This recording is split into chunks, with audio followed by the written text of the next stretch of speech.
la charla era la influencia de los distintos regímenes patrimoniales matrimoniales en el derecho sucesorio.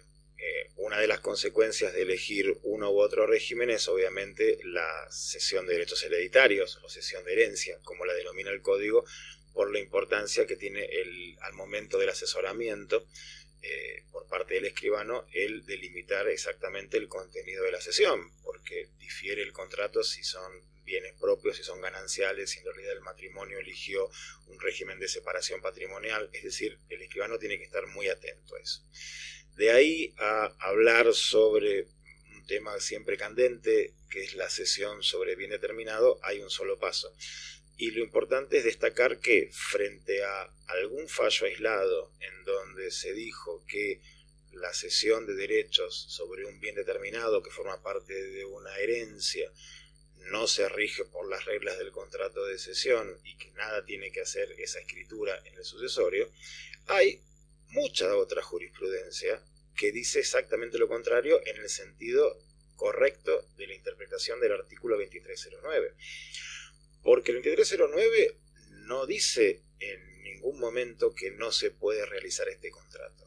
Al contrario, lo que dice es que la cesión de derechos sobre un bien determinado que forma parte de una sucesión no se va a regir por las reglas del contrato de cesión de herencia, pero se va a regir por las reglas de otros contratos. Con lo cual descartamos de plano que este contrato sea ilícito, nulo, inexistente o de imposible realización.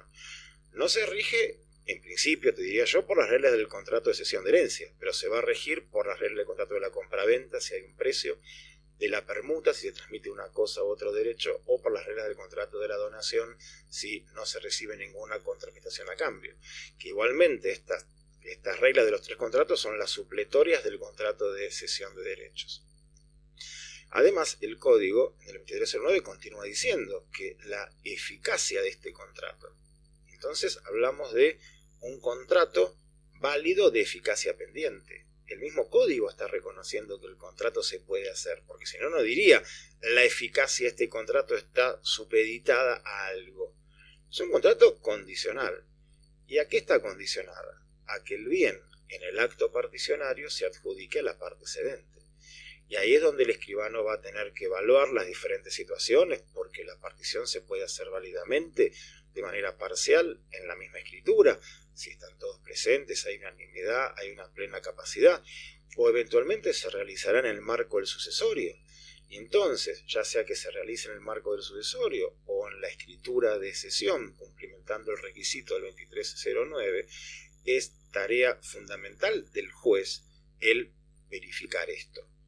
Por lo tanto, no podría el juez, livianamente a mi modo de ver, decir que como este contrato no se rige por las reglas del contrato de cesión de herencia, nada tiene que ver con el expediente.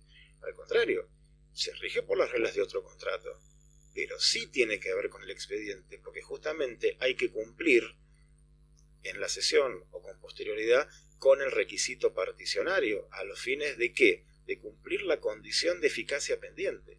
Si el juez nos está diciendo que nada tiene que ver este instrumento en el sucesorio, le está privando a las partes de una manera ilegítima la posibilidad de cumplir con una disposición clara como la parte final del 2309.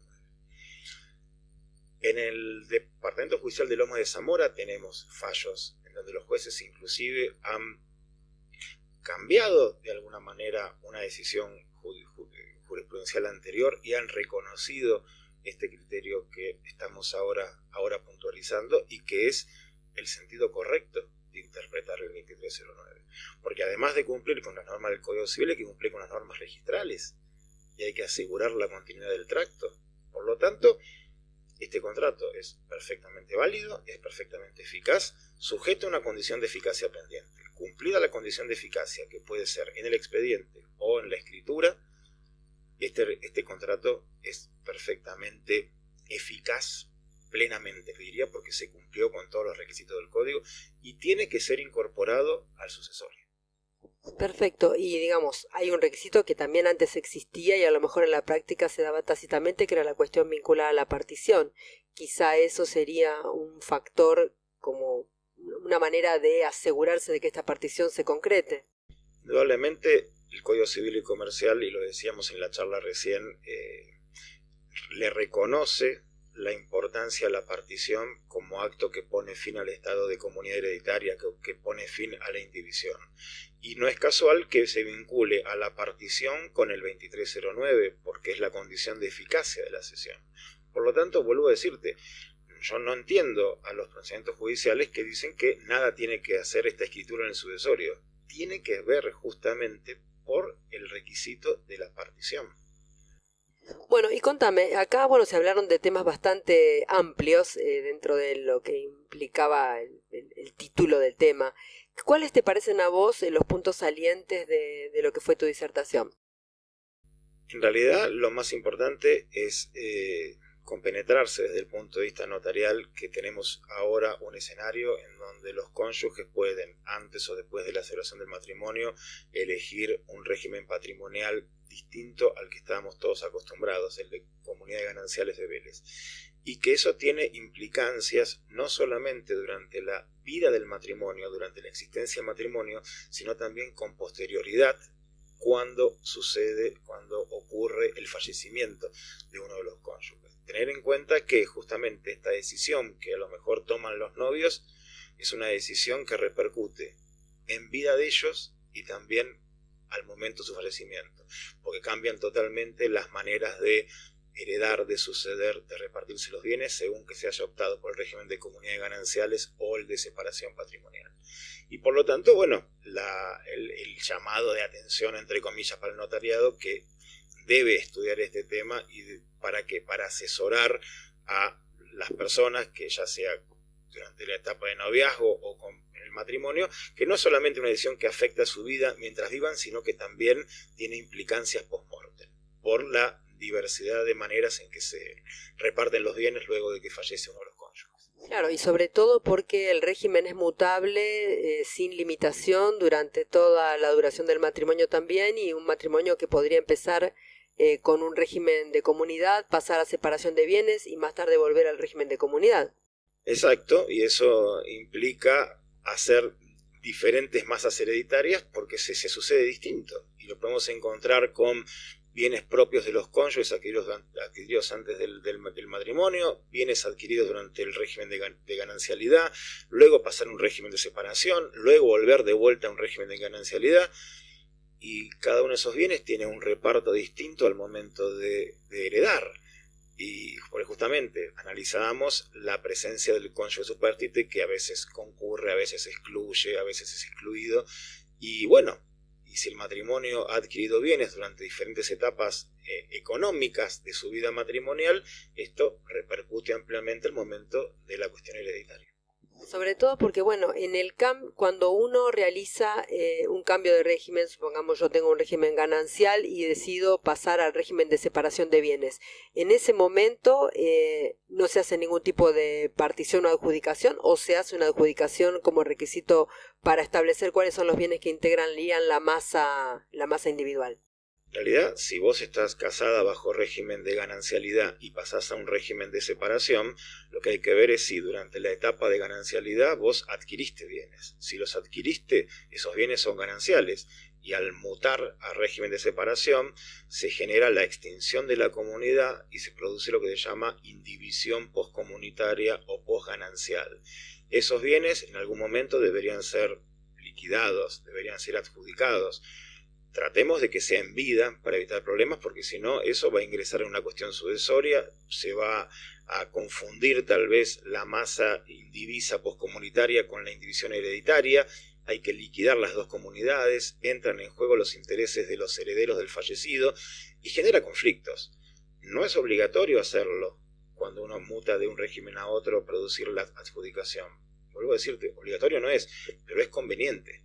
Es muy conveniente, y ahí es importante el asesoramiento notarial, que por más que haya una cuestión de costos a veces, que a veces es lo que nos prima al momento de tomar las decisiones, estos costos son ínfimos frente a la prevención de futuros conflictos. Sí, e inclusive para los propios acreedores que deseen contratar con personas que han tenido regímenes mutables. Exacto. Ahora, a nivel registral, la publicidad, como una opinión, ¿vos creés que está dada de manera adecuada? inclusive para la protección de los terceros que contratan con los cónyuges con un régimen y con el otro régimen? Bueno, yo entiendo que cuando un cónyuge que está en régimen de separación adquiere un bien, le manifiesta al escribano justamente que está en un régimen de separación patrimonial, lo que se acredita con la escritura respectiva, y eso tiene su publicidad en el asiento registral inmobiliario. Por lo tanto, si funciona bien y adecuadamente el sistema, ningún acreedor puede pensar que un bien que adquiere uno de los cónyuges en régimen de separación es ganancial o viceversa, porque debería funcionar correctamente el sistema de anoticiamiento en los asientos registrales. Bueno, veremos cómo se van dando los fallos en este sentido, porque me imagino que a veces es una línea bastante delgada, sobre todo que es un tema nuevo, esta cuestión de mutación de régimen, y no sé si todos los acreedores o todos están tan acostumbrados a ir a verificar primero qué tipo de régimen matrimonial tiene una persona cuando está llevando adelante una contratación y uno está haciendo una evaluación de su patrimonio, las cuestiones vinculadas a las fianzas y todas esas cosas. Bueno, y por eso también la importancia de lo que el código establece como disposiciones comunes a ambos regímenes, tanto de ganancialidad como de separación, en el sentido que si la vivienda familiar para ser ejecutada tiene que tener la conformidad del otro cónyuge, que no es el deudor. Hay todo un sistema de protección de contrapesos y requiere de los acreedores un estudio, obviamente. Requiere primero una comprensión acabada por parte de todos los profesionales de derecho, y el acreedor también tiene que asesorarse, porque no es lo mismo prestarle a una persona en régimen de ganancialidad que en régimen de separación, especialmente cuando se produce la disolución del régimen de comunidad, porque primero hay que liquidar ese régimen de comunidad y después podrán venir los acreedores. Y hay también fallos en un sentido y en otro. Estamos haciendo camino. Y además, bueno, estas cuestiones tan complejas vinculadas a la situación de la prueba, porque esto mismo ya se daba antes con los regímenes patrimoniales mixtos y las cuestiones de los derechos a recompensa que había en oportunidad de los divorcios o incluso por disolución de la sociedad conyugal por la razón que fuera. Sí, inclusive con diferentes criterios según la demarcación. En Ciudad de Buenos Aires los bienes mixtos no existían, en otras provincias como en Buenos Aires sí. Y esto generaba diferentes problemas que, bueno, se supone que ahora están solucionados con el nuevo Código Civil y Comercial. Vuelvo a decirte, no hace 2 años todavía que el nuevo código está y hay que ir solucionando estos inconvenientes. Bueno, Javier, muchísimas gracias como siempre y bueno, estamos con todas las novedades de la jornada. Gracias.